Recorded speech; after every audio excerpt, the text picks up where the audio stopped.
Nós queremos convidá-los a abrirem a palavra do Senhor no livro de Mateus, capítulo 6, versículo 13. Apenas um versículo. Mateus, capítulo 6, versículo de número 13. Vamos ler todos juntos esse texto.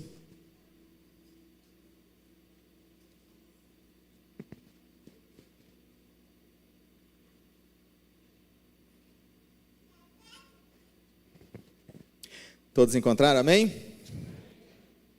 Glória ao nome do Senhor. Eu ainda não. Agora sim. Conhecem, né? Benício acabou de falá-lo.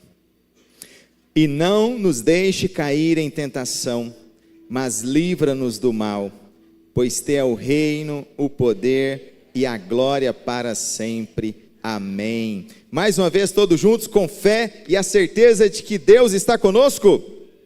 E não nos deixe cair em tentação, mas livra-nos do mal, pois teu o reino, o poder e a glória para sempre. Amém. Eu quero me fixar na primeira parte desse versículo, onde ele diz: e não nos deixe cair em tentação, mas livra-nos do mal. Livra-nos, Senhor, do mal. Nós falamos sobre ansiedade, irmãos, há cerca de 4 domingos atrás, como que às vezes nosso coração se deixa levar pelo medo, pelo temor, pela ansiedade, e depois falamos que é necessário nós escolhermos a melhor parte, Jesus, que nos dá segurança, que nos apoia, que nos fortalece, e falamos também da última vez, que nós deveríamos ser cheios do Espírito Santo. Se queremos uma caminhada próspera, uma longa caminhada firme nos caminhos do Senhor, nós precisamos ser cheios do Espírito Santo, entendendo algo muito importante nessa jornada: devemos ter cuidado com o maligno. Muitos não levam em consideração o mal, mas nós somos orientados pela palavra do Senhor que não podemos baixar a guarda, que não podemos ficar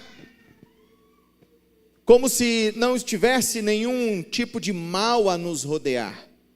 Não, infelizmente o mal existe, e ele está presente. Adão, ele foi tentado num lugar lindo, maravilhoso, um jardim, e ele caiu. Jesus foi tentado no deserto, mas ele venceu. Nós vimos tentações tão difíceis na vida de Abraão. Nós vimos momentos difíceis na vida de Jó, quando ele perde a sua família, seus filhos, ele perde a sua saúde. E agora nós olhamos para esse texto e nós vemos Jesus falando para os seus discípulos, para a igreja: não nos deixe cair em tentação, mas livra-nos do mal. Não podemos ignorar os desígnios do maligno. Sim, o texto que nós acabamos de ler, irmãos, ele faz parte de uma oração que todos nós conhecemos, a oração dominical, a oração que foi feita pelo Benício aqui à frente.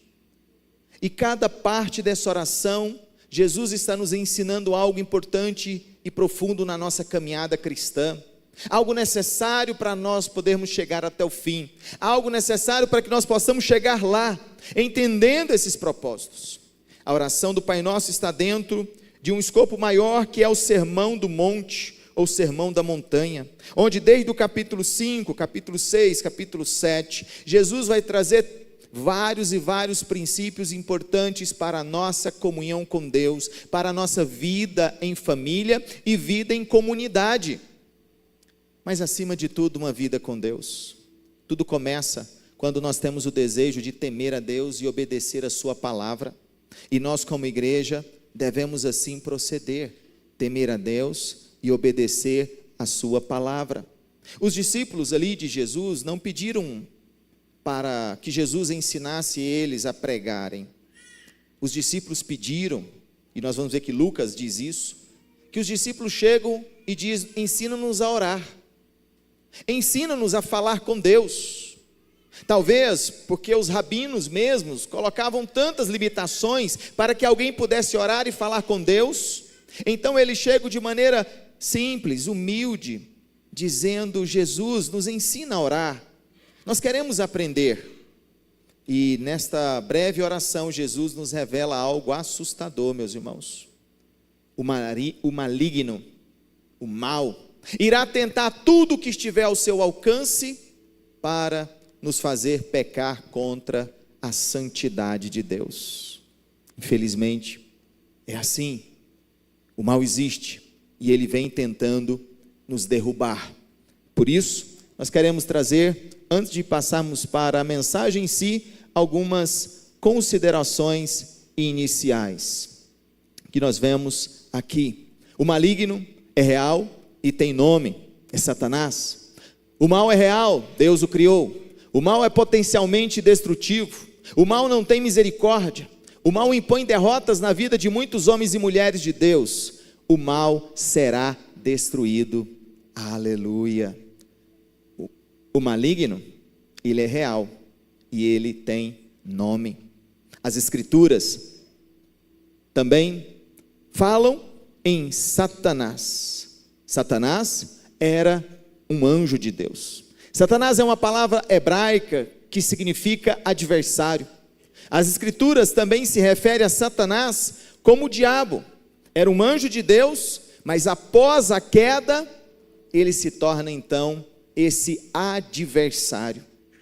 Pois antes de ser o adversário, ele estava com Deus, louvando a Deus. Mas ele se levanta contra Deus, se torna um adversário.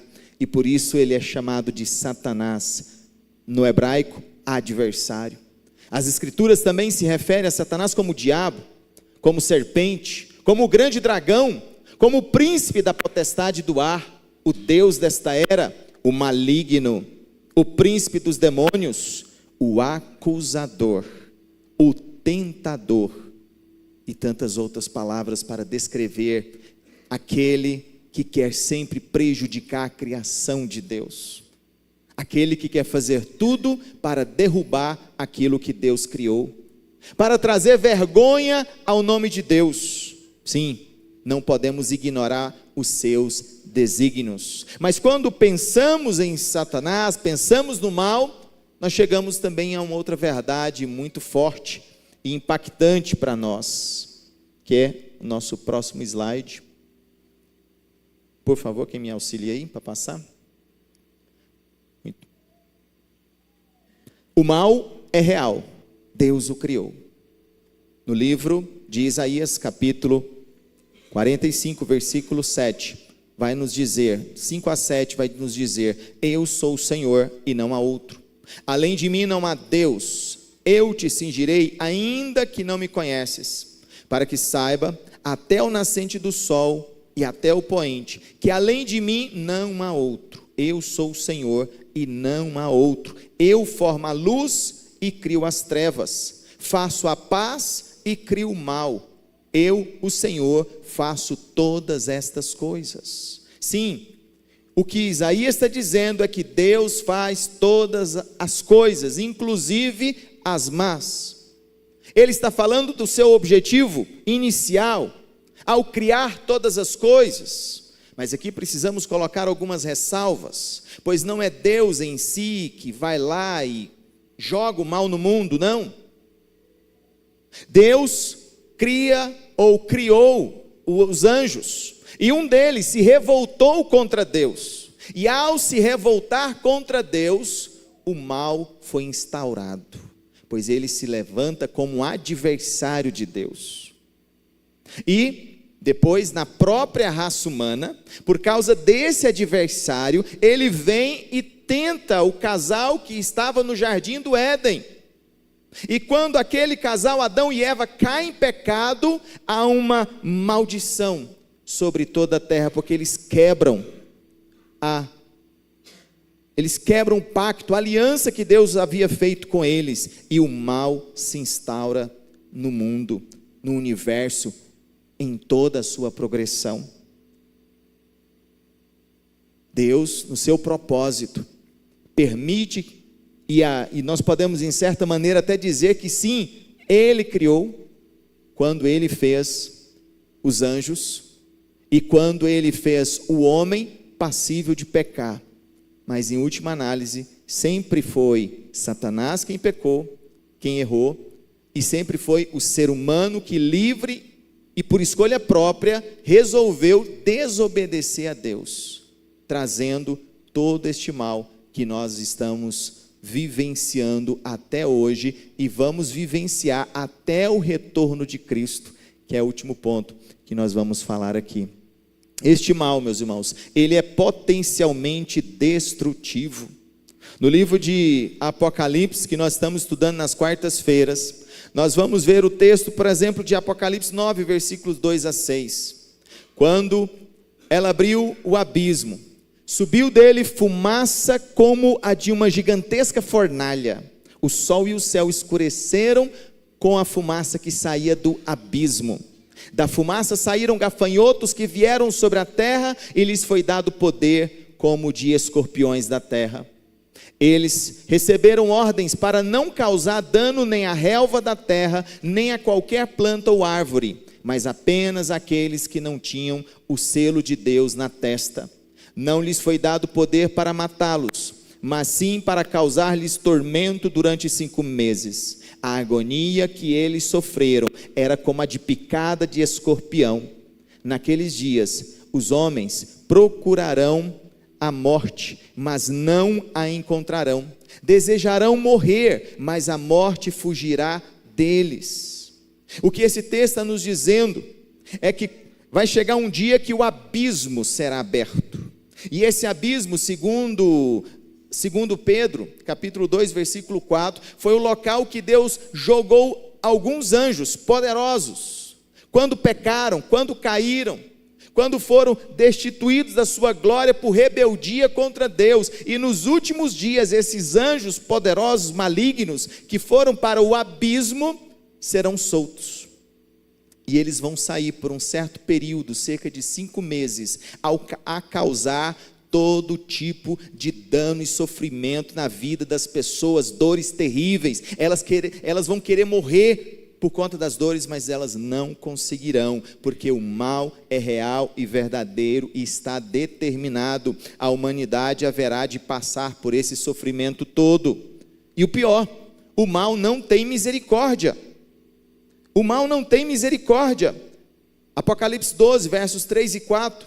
Então apareceu no céu outro sinal, um enorme dragão vermelho com 7 cabeças e 10 chifres, tendo sobre as cabeças 7 coroas. Sua cauda arrastou consigo 1/3 das estrelas do céu, lançando-as na terra. O dragão colocou-se diante da mulher que estava para dar à luz, para devorar o seu filho no momento em que nascesse. Esse mal, ele persegue o filho.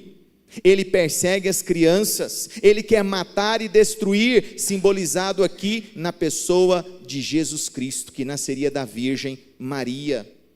E Satanás iria fazer todo o possível para matar essa criança, e não podendo, ele incitou Herodes para matar os menores de 2 anos para baixo. Houve choro, era Raquel chorando por seus filhos que não mais existem, declara o texto bíblico. Quantas crianças foram mortas, porque Satanás estava perseguindo o menino Jesus, tentando destruí-lo antes que ele crescesse, antes que ele nascesse. E figurativamente nós encontramos hoje Satanás ainda perseguindo as crianças no ventre materno, igual a mesma prática feita lá no Egito, aonde o faraó ordenou que as crianças fossem mortas assim que nascessem, e hoje são mortas antes de nascer. Isso porque o mal, ele não tem misericórdia. E infelizmente, o mal impõe derrotas na vida de muitos homens e mulheres de Deus. Também, no livro de Apocalipse, capítulo 11, versos 7 a 10, nós vamos encontrar o texto que diz: Quando eles tiverem terminado o seu testemunho, a besta que vem do abismo os atacará, irá vencê-los e matá-los. Os seus cadáveres ficarão expostos na rua principal da grande cidade, que figuradamente é chamada Sodoma e Egito, onde também foi crucificado o seu Senhor. Durante 3 dias e meio, homens de todos os povos, tribos, línguas e nações contemplarão seus cadáveres e não permitirão que sejam sepultados. Os habitantes da terra se alegrarão por causa deles e festejarão, enviando presentes uns aos outros, pois esses 2 profetas haviam atormentado os que habitam na terra, haviam atormentado com a verdade de Deus. E eles se levantam, os moradores da terra se levantam contra esses 2 profetas, matando-os. E o corpo fica estirado na praça, para ser visto por todas as pessoas.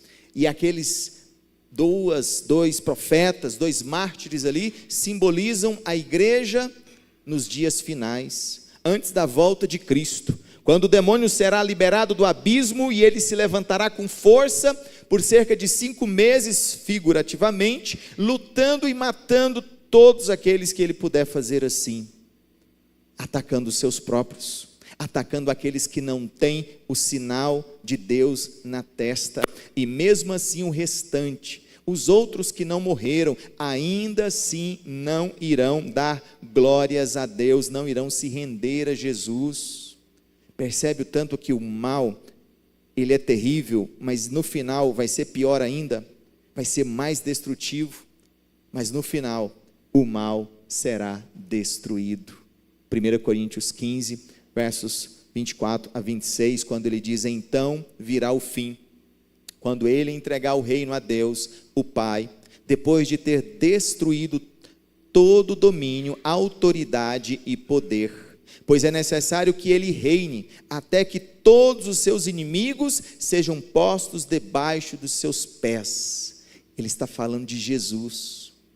Convém que ele reine, até que todos os inimigos de Jesus sejam colocados debaixo dos seus pés, e o último inimigo a ser destruído é a morte. É a morte, e ele será destruído. Como vencer, irmãos, esse maligno? Como vencer esse mal? Se não, meus irmãos, nós precisamos pensar e refletir sobre isso. Oração pelo favor de Deus. Nós precisamos orar e clamar ao Senhor.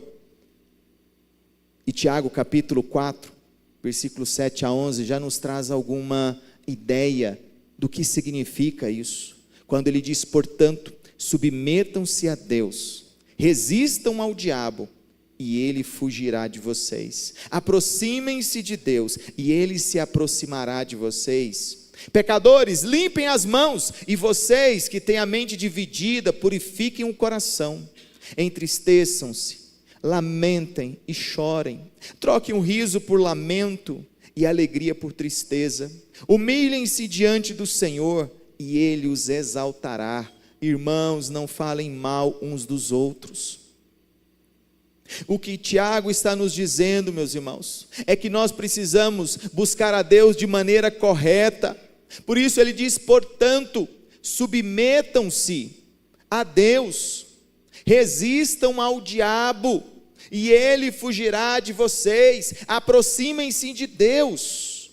E um pouco antes desse mesmo capítulo, ele vai dizer: pedis e não recebeis, porque pedis mal. Às vezes a nossa oração está sendo voltada para outras coisas, e nós não estamos prestando atenção da origem. Qual é a origem do mal que está vindo sobre nós? Às vezes nós estamos atacando a causa e não a origem em si.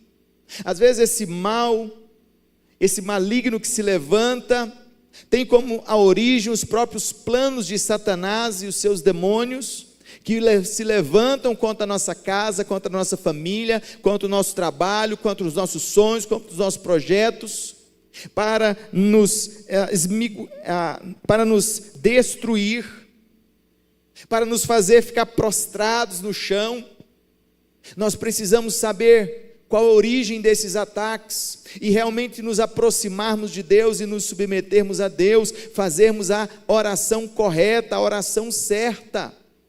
Nós precisamos buscar o favor de Deus. Sim, o favor de Deus. No capítulo 13, no versículo 13 nós encontramos: e não nos deixe cair em tentação, mas livra-nos do mal. Não se vence o mal, irmãos, com armas materiais, mas armas espirituais. Deus é o único capaz de repreender o mal. Veja que nessa oração Jesus está dizendo: olha, voltem-se a Deus, procurem o favor dele, peçam a ele, pois é ele que pode livrar vocês. E o exemplo de Pedro é muito claro nisso. Em um certo momento, Pedro ali todo animado, né? Falando: Jesus, eu vou contigo para onde o Senhor for. E lá em Lucas capítulo 22, diz assim: Simão, Simão, eis que Satanás vos reclamou para vos peneirar como trigo, ou seja, para destruir vocês, acabar completamente. Eu, porém, roguei por ti, para que a tua fé não desfaleça. Tu, pois, quando te converteres, fortalece os teus irmãos. Ele, porém, respondeu: Senhor, estou pronto a ir contigo, tanto para a prisão, como para a morte. E nós sabemos o que aconteceu, né? Ele negou a Cristo 3 vezes. Aquele que se achava forte: estou contigo até morrer.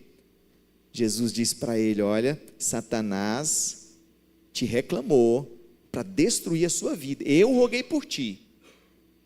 E esse rogar de Jesus impediu que Satanás fosse mais violento na tentação contra Pedro.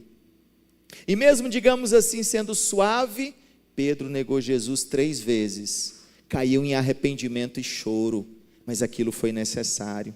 Depois Jesus restaurou a vida de Pedro, e como isso abençoou a vida deles. Meus irmãos, quantos de vocês participaram da oração da madrugada hoje? Quantos de vocês estão cientes que o inimigo que nos persegue é sem piedade e misericórdia? Quantos estão preparados para resisti-lo? Pedro tinha plena convicção de que iria resistir. Estou contigo, Jesus, toca aqui, vamos vencer o mal. Jesus diz: não é bem assim, Pedro, cuidado, porque o inimigo pode vir, e quando ele vem, ele pode destruir tudo. Então, meus irmãos, nós precisamos do favor de Deus. Nós precisamos orar com toda a nossa força, com todo o nosso coração. Não é qualquer oraçãozinha meia boca, não. Nós precisamos clamar e chorar. Como disse Tiago: converta-se a sua alegria em pranto, chore na presença do Senhor, peça a Deus misericórdia, porque se o inimigo vier, ele destrói a sua casa, acaba com tudo. Como nós vemos na história de algumas pessoas, e hoje a internet não nos deixa ficar sem esses casos, né, de escândalos envolvendo até pastores. Terrível, irmão, que destrói o lar, destrói a igreja, destrói a família, gerando choro, sofrimento, filhos que perdem os seus pais, ficam divididos, um fica com o outro, fica com o outro, tristeza, e o inimigo está lá rindo. Nós precisamos estar atentos a essa realidade. Em segundo lugar, também olhando para essa oração: e não nos deixe cair em tentação, mas livra-nos do mal. É uma oração pela santificação, meus irmãos. Não se vence as tentações sem entender a natureza desse mal, que está dentro de nós mesmos, porque nós somos tentados pela nossa própria cobiça.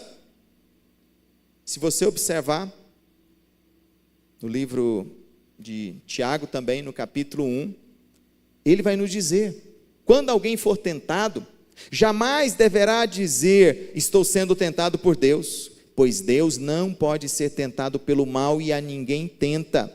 Cada um, porém, é tentado pela sua própria cobiça, sendo por esta arrastado e seduzido, a sua própria cobiça. Então, no versículo 13, quando ele diz: não nos deixe cair em tentação, mas livra-nos do mal, Jesus está dizendo: olha, esse mal, ele tem duas origens. Ele pode ser externo, Satanás que se levanta, ou ele pode ser interno, a nossa cobiça, o nosso desejo desenfreado por alguma coisa que Deus está dizendo: não faça isso, não viva isso, não busque essas coisas. Sim, Ele está dizendo: cuidado com estas coisas, mas a cobiça vem com muita força dentro de nós. Onde estava a cobiça de Pedro quando ele negou Jesus? Você já reparou nisso? Por que Pedro, ele caiu naquele pecado de negar a Cristo? Certamente, Pedro cobiçava o bom desempenho diante das pessoas. Ele queria ser o melhor, não tolerava a possibilidade de ser acusado a ponto de ser motivo de chacota para as pessoas. Quando alguém chegou e disse: eu vi você lá junto com Jesus, ele disse: não era eu, era outra pessoa, mas não era eu. E por causa do seu desejo de aparente sucesso diante das pessoas, ele negou o próprio Salvador, o próprio Jesus. O que realmente nos motiva a fugir das tentações? É o desejo sincero de honrar a Jesus, ou um desejo escondido de ter bom desempenho diante das pessoas, de parecer o cara legal, a pessoa legal, tudo certinho? Meus irmãos, Cristo nos chama a uma vida de santificação. Isso realmente que glorifica o seu nome e deixa Ele feliz, alegre conosco, com o nosso posicionamento. E por último, conselho para nós, para cada um, olhando para esse texto: e não nos deixe cair em tentação, mas livra-nos do mal. Ouça o Espírito, quando ele fizer o alerta de perigo em seu coração. Esse alerta ele é muito pessoal, é aquilo que você sente de repente: epa, parece que tem alguma coisa errada aqui, estou sentindo algo diferente, estou percebendo algo diferente. Meus irmãos, como efetivamente Deus age para nos proteger? Uma das formas é o Espírito Santo dele em nós, em nosso coração, nos alertando todas as vezes que algo estranho ao propósito de Deus se aproxima de nós. E você há de reconhecer que ninguém aparece com um selo de qualidade na testa. Não tem ninguém que aparece com selo de qualidade na testa. Jesus mesmo passou por isso, quando chegavam para ele e diziam: Jesus, e essa moeda aqui, a gente deve ou não deve pagar imposto para César? Criando uma situação de tentação, de colocar Jesus num problema ali, jurídico, político, queria escandalizar.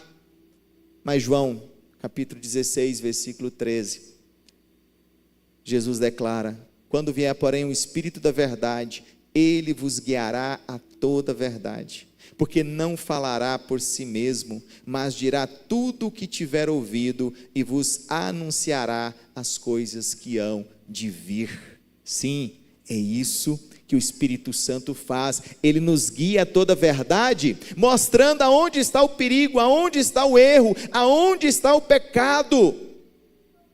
E se há ali o pecado, uma tentação, cuidado, preste atenção. É por isso, meus irmãos, que nós devemos estar cheios do Espírito Santo de Deus, para não nos deixarmos levar pelo mal, a ponto de cair nessa tentação. É como a serpente que aparece de repente, terrível, causando mal para todos nós. Portanto, essa oração aqui, meus irmãos, ela deve ser feita todos os dias. Todos os dias você precisa orar e pedir: Senhor, não me deixe cair em tentação.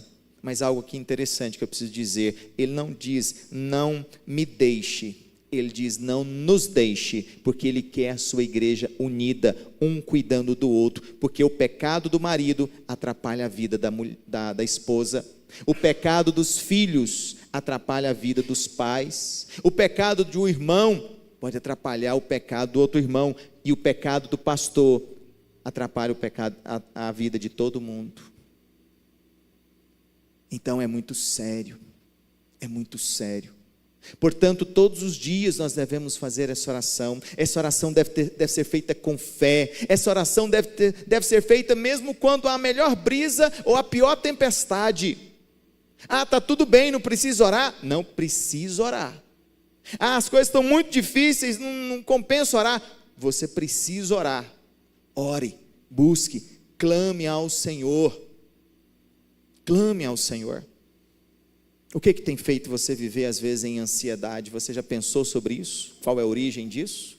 Qual o valor que você está dando para a presença de Jesus, ou o tempo que você gasta com Jesus? Você já entendeu a necessidade de estar diariamente cheio do Espírito Santo? Já percebeu o quanto que é importante que todos os dias, e o texto lá de Efésios 5,18 nos ensina isso, que é todos os dias eu preciso buscar, eu preciso me deixar ser cheio, eu preciso buscar o Espírito vir sobre a minha vida, eu preciso fazer isso. E você está pronto para ganhar essa batalha? Então ore, como o próprio Paulo nos ensina aqui em Efésios capítulo 6, versículo 18, orem no Espírito em todas as ocasiões, com toda oração e súplica, tendo isso em mente, estejam atentos e perseverem na oração por todos os santos. Orem também por mim, para que quando eu falar, seja-me dada a mensagem, a fim de que destemidamente torne conhecido o mistério do Evangelho, pelo qual sou embaixador preso em correntes. Ele estava preso. Orem para que, permanecendo nele, eu fale com coragem, como me cumpre fazer. A igreja participa do sofrimento uns dos outros. Ele estava dizendo, eu estou preso, mas eu preciso que vocês orem comigo. Orem por mim e orem comigo. E nós precisamos nos unir para vencer o mal, porque o mal é terrível. Não podemos ignorar os seus desígnios. Não podemos ignorar o seu poder destruidor, de nos enganar, de nos prejudicar, de nos separar. Portanto, meus amados irmãos, cuidado com o maligno. Busque ao Senhor, ore a Ele de todo o seu coração. Feche os seus olhos neste momento. Vamos fazer esta oração. Deus amado e Deus todo-poderoso, o apóstolo Pedro bateu no peito e disse que estava preparado, mas ele não estava. Então também nós não queremos correr esse risco de cometer a mesma falha, dizendo, eu consigo vencer todas, estou preparado para tudo. Tem coisas que estão além do meu conhecimento, da minha capacidade. Portanto, a tua palavra nos diz que eu devo, todos nós aqui devemos recorrer ao Senhor e pedir ao Senhor, não nos deixe cair em tentação, mas livra-nos do mal. Não nos deixe sofrer por essa tentação, mas livra-nos do mal. Senhor, ajuda-nos. Senhor, fortalece-nos, ó Pai, para que tenhamos fé viva, eficaz, capaz de termos todas as forças, ó Pai, para vencer o mal. E agora, quando vamos, ó Deus, participar da ceia do Senhor, é isso que nós queremos dizer. Sim, eu preciso mais de Ti. Sim, eu quero mais do Senhor na minha vida, me fortalecendo, para que o Senhor me proteja de todo o mal, que vem contra mim, contra a minha família, contra a minha igreja, às vezes com tanta força, com tanto ódio, mas o Senhor é capaz de nos dar o livramento necessário. Por isso nós oramos, em nome de nosso Senhor Jesus Cristo. Amém. Amém, igreja? Louvado seja o nome do Senhor. Que bom que você chegou até aqui. Tenho certeza que a mensagem que você ouviu neste culto é algo capaz de tocar no seu coração. Se você deseja um compromisso com Deus, eu quero te fazer 3 convites muito especiais. O primeiro, confesse a Jesus como Senhor e Salvador da sua vida. Arrependa-se dos seus pecados, volte para Deus. O segundo convite é igualmente importante. Volte para a família da fé, volte a congregar, sirva ao Senhor em uma igreja com seus dons. E o terceiro e último convite, está aparecendo um QR Code ao lado. Você entra nesse QR Code ou no número do celular, onde você vai ser orientado a respeito de algo muito importante. Eu quero ser batizado. Envie essa mensagem para nós, nesse número que está aparecendo ao lado, aonde você terá a oportunidade de ser orientado a procurar uma igreja presbiteriana mais próximo da sua casa. Mas se você mora em Rio Verde, aqui conosco na Igreja Presbiteriana do Parque Bandeirante, queremos ajudá-lo a descobrir o caminho do Senhor Jesus para que você seja cada dia mais pastoreado. Você e toda a sua família. Será sempre bem-vindo em nossa igreja, em nome do Senhor Jesus.